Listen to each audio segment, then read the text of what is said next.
বিচারহীনতার সংস্কৃতি আমাদের এই আজকের এই অবস্থানে দাঁড় করিয়েছে। আমাদের এই যে শূন্যতা দন্যতা সব কিছুর জন্যই দায়ী আমাদের এই নারীদের প্রতি যে বিচারহীনতার সংস্কৃতি চলছে। আবার ঠিকই বলে গেছেন, নারীদের সকল ক্ষেত্রে আমাদের নিরাপত্তা পরিবেশ সৃষ্টি করতে হবে, সেটা স্কুল কলেজ মাদ্রাসা সব জায়গায়।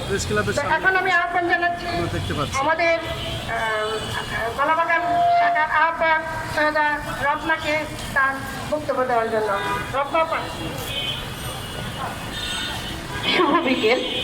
আসলে আমাদের জীবন, আমাদের নারীদের জীবন দিনে দিনে আরো বেশি কঠিন হয়ে উঠছে।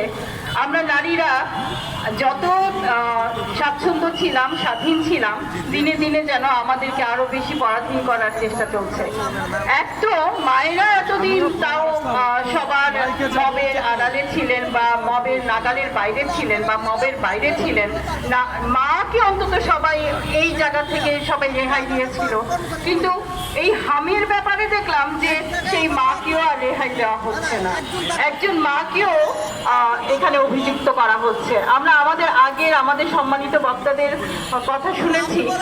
আপনারা জানেন, আমি আমার ব্যক্তিগত অভিজ্ঞতা থেকে বলছি, আসলে সাংবাদিকরা অনেক বড় শক্তি রাখেন। আপনারা যদি এই যে মবকারীদের যে সমস্ত নেতিবাচক প্রচার আছে নারীদের বিরুদ্ধে, সেই সমস্ত নেতিবাচক প্রচার যদি আপনারা বন্ধ করে দেন, তাহলে কিন্তু তাদের অনেকখানি শক্তি কমে যায়।